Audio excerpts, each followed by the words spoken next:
Hey everyone, it's PJ, which you probably knew because you're watching the YouTube channel that has my name on it, so good for you. We're here in my home garage studio, which has become much more extravagant the last few weeks. Check out this luxurious, totally real wood paneling in the background. A couple weeks ago, I posted a video on this same channel that was not a review of the new DJI Mini 2 drone, and yet I think I got a lot of traffic from people who were looking for reviews of same said drone. Not surprising, I was a little clever with the title of the video. However, it did get me thinking about why I don't do gear reviews. The biggest reason is because I don't have really good filmmaking gear. I use whatever I have available, and I have whatever I've acquired that was necessary to work on a project. A lot of times, I won't even buy any sort of gear until said project comes along and I go, oh, whoops, I need a softbox, or I need an LED light, or I need sandbags, or I need a C-stand, or whatever the case may be. So a lot of people say gear doesn't matter, it's what you do with it. And that's completely true, just for content creation. However, sometimes you need the right gear to get the right job done. Like for example, I'm lighting this with a softbox right now. If I was lighting this with just a standalone LED light with no diffusion, it would be a very harsh light being cast on me. It's not that I necessarily needed that gear, but I did need some sort of diffused light that gave me a nice, softer, more even light. Same thing, I'm shooting on a camera that shoots in 4K right now, the Panasonic Lumix GH4. If I had a client who needed me to shoot in 4K, I would have to use that camera, and I couldn't, for example, use my go-to run and gun camera, which is a Canon Vixia, which only shoots HD. Sometimes the gear does matter. I use what is necessary for the job that needs to get done, and I don't overdo it, either for specific projects or in general. One of the reasons is budget. I just don't have a lot of money to spend on gear, and the only time it's really justified is when there's a project that's paying for it. Another reason is I'm just not a gearhead. I only recently, really in the last couple of years, have gotten into cameras with interchangeable lenses and really gotten to understand better how ISO and aperture and f-stops and all that stuff works. And it's still sometimes mystifying. I mean, I can't tell you how many times prior to really getting my stuff together that I did auto white balance when I was shooting things in auto exposure, and I was like, why doesn't this look cinematic? Literally 2 settings that you fix right there, and that changes everything, but you have to know to do that. For a long time, my go-to camera was this Canon Vixia. This is actually the second one that I've owned. I previously had the G20. My G20 got stolen. So what did I do? I replaced it with the newer model because I was like, that's all I need. I need an HD camera that has really good zoom, that is all-in-one, that has really good audio inputs, that has great battery life, really good recording life. I mean, I think I can let this thing roll for like a couple hours and it just spits out an ABC HD file that, you know, was 2 hours long or whatever it is. There's gear that I keep going back to and that I use on almost every project, or that I use on most projects. And I just wanted to share what some of those things were. I just want to talk about some of my favorite gear instead of like new fancy things, because really the only new fancy thing I have is that DJI drone that I talked about at length in the previous video, and if you haven't watched it, I'll throw a link in down below, or you can just surf around my YouTube channel. So the first thing I actually want to talk about is the Rode VideoMic Pro, which is right here in the shot. I left it there specifically so you could see it. It's designed to be mounted on a camera. It's got a nice little shock mount, and you know, usually people use it in run and gun situations, or you might use it on your camera as a backup if you're using a lav or a boom.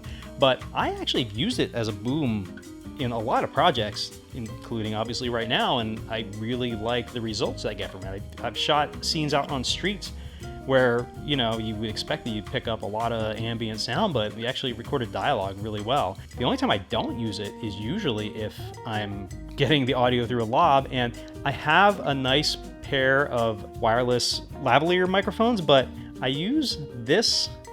I have 2 of these. They're made by Boya, and they're battery powered, but they can also be powered by a smartphone. And they're wired, but the wire is really long. I think this is like a 25-foot cord. And I've used this for almost every interview I shot for Parkway Broken Dreams, because especially when you're doing just a sit-down interview, you just put this underneath someone's stuff, and no one sees the cords, and you're golden. And also, when you're doing documentary stuff, even if you do see the cords, it doesn't matter as much usually. I think this was like $25, if that, and I bought 2 of them. Probably got on Amazon or something. Another piece of gear I want to talk about is something else I left in the shot, which is this Joby. You guys have seen this before, right? You probably all have one. This is great. This little Joby mini tripod.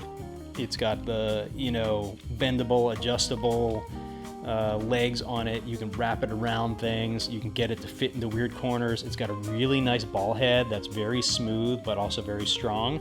I have on it right now, actually, it's a little camera phone mount, which, God, this was probably like some little $7 thing I got on Amazon. This combo is really cool because I sometimes will use this for behind the scenes stuff, but you can throw lights on this, you can throw mics on this, you can do all sorts of stuff. It's just a really, really versatile thing, and just this cell phone thing is great because it swings. These two things are unrelated, by the way, the Joby and this weird cell phone mount. It gets really good grip, and it's really easy to adjust. And I shoot a lot of stuff on my cell phone, just when I'm doing like video blogs usually, and that's a nice little thing to have. Okay, another thing I want to talk about is one of my favorite pieces of gear of all time. It is the Zoom H4n handy recorder. I've had this thing for probably a decade easily. It is a monster audio recorder in a very small package. I think it retails for like $200 or $250, but it is worth the investment, especially if you're just getting started. It's a 4-channel recorder, does stereo, does mono. It's got all sorts of controls on it. It's got these great built-in cross-directional microphones, plus it's got XLR inputs. It's got a mini jack input. It's dope. I use this for interviews. I use this for recording wild sound. I usually connect the Rode to this, and that's how I record my audio tracks. Although right now, the Rode's going directly into the Lumix, which is cool. I just love this thing to death, and the only thing I wish is that it had like a really good rechargeable battery, because it takes AA batteries, and they last a pretty decent amount of time, but I always have to recharge them or replace them. But just bring some extra batteries. This thing is great. I can't say better things about it. I've used this for music recording. I've used this for ADR, just in the field. Like, it's dope. I love it. I love it. Another piece of gear I use almost all the time is this Neewer. I've never known how to pronounce that. Is it Neewer or Newer? It's that company that sells a lot of lighting gear on Amazon. This is the CM160. I don't even think they make this anymore. This was before everyone like LumCube and whoever else started doing their little light panels. I got this probably, I don't know, 3 or 4 years ago. It comes with 2 diffusion panels that basically let you go from tungsten to more natural light. It's battery operated. You get a really nice solid light from it. You can go real bright, or you could take it down real low. It's great for just sticking in corners and just getting little pops of light. I love to just hide it behind things just to give a little extra atmosphere somewhere. It takes a rechargeable MPF 550 battery, which is like the standard battery that you use for like probably almost all your equipment except for your cameras. It isn't great on battery life. I've had a lot of situations where I've been in the middle of like a shoot, especially like a long interview, and the light will just pop off because I was using it as a hair light or a backlight or whatever. It does have a battery indicator, and right now it's got 3 dots on it, and I've had this thing in here for probably about a week or 2. Now, I haven't been using it that heavily. One thing I will say is that it will go from like 3 dots to 0 real quick, but it's got a, standard cold shoe mount. So again, this is one of those things that's designed to go on top of a camera, but I just love just sticking it everywhere, and I'll stand by that. It's great for Zoom calls. Okay, so another cheap lighting thing that I use a lot. It's a Foszitan LED bicolor light panel. I don't even know if Foszitan's still in business. I don't know where they're from. Korea, Japan, who knows? I bought this on Amazon a few years ago. I bought 2 of them. It either can be battery powered, or it has a AC connector, which I have it plugged into right now. I also have very beautiful gaffer tape on it because the slight diffusion panel kind of popped off a while ago. I'll take this and I'll usually use it to bounce off of either a bounce board or through some diffusion or whatever, because it is a pretty strong light. Yeah, you can change the intensity of the light. It gets pretty bright, and you can also change the color from natural down to more of a tungsten. It came in this really nice little carrying case that comes with the power strips, comes with a battery charger, comes with the remote control, which is missing, and it even came with a kind of janky ball head that you could take and mount on your light stand.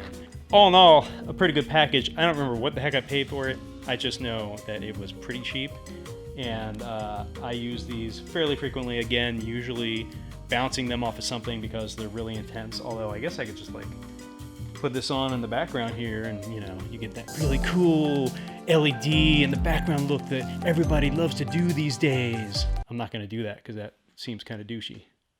So speaking of diffusion and bounce, yes, it's Neewer again. Neewer, whatever it is, it doesn't matter. This is their 5-in-1 reflector. Guys, you all have one of these. If you don't, get one. Come on, I love this for so many reasons. Let's listen to the sweet zipper sound first. Oh yeah. As the name implies, this does 5 different things. It actually probably does more than 5 things. You've got a silver reflector. There's a black negative fill. That's 2. Then you unzip that.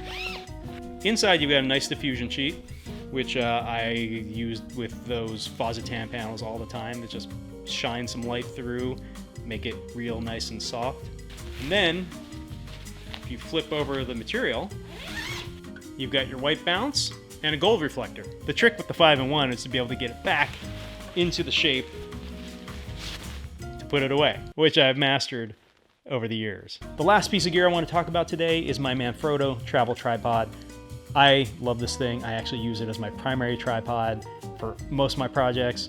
Not right now. I'm using the Magnus VT3000, which is a really nice professional grade tripod with a fluid head and all that sort of stuff. But it's big and it's bulky. This goes with me everywhere. I can put this on a backpack. You fold it up and everything folds up, the arms and everything, and you can just throw it into its little satchel, and it's easy to take around. I can take it out when especially it's just out in the field or just trying to capture some like outdoor landscape stuff, and I can just set it up really quickly.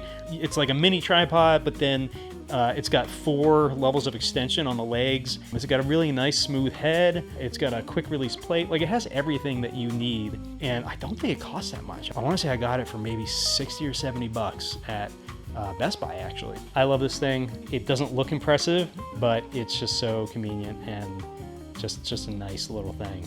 I mean, I wouldn't use this with like very heavy gear, but if I'm shooting with my GH4 or with my Canon Vixia without a lot of attachments and stuff, it's great. Well, that's it. I just really wanted to share with you some of my favorite gear that I've been using over the years, and if you want to learn a little bit more about what my entire kit looks like, I'll include a link to my Production Hub profile, which I think I keep pretty up to date with my latest gear, and maybe it'll inspire you to, I don't know, realize that you don't need the best gear to get the job done, but you do need the right gear for what you're trying to do. That is pretty important. So yeah, thanks for watching, and especially thanks to all the people who subscribed over the last few weeks after watching my DJI Mini 2 review. There's not gonna be a lot of gear reviews on this. I'm not gonna be doing a lot of drone stuff, but I hope you'll stick around. If you like this video, you know, like it, subscribe, ring the bell, share it, follow me on the socials. I'm pretty much at PJ Perez everywhere except Instagram. I'm at Sequential Madness. I'll include a link below because no one's gonna remember that. It's a long story. Be well and go make cool stuff. I'm trying.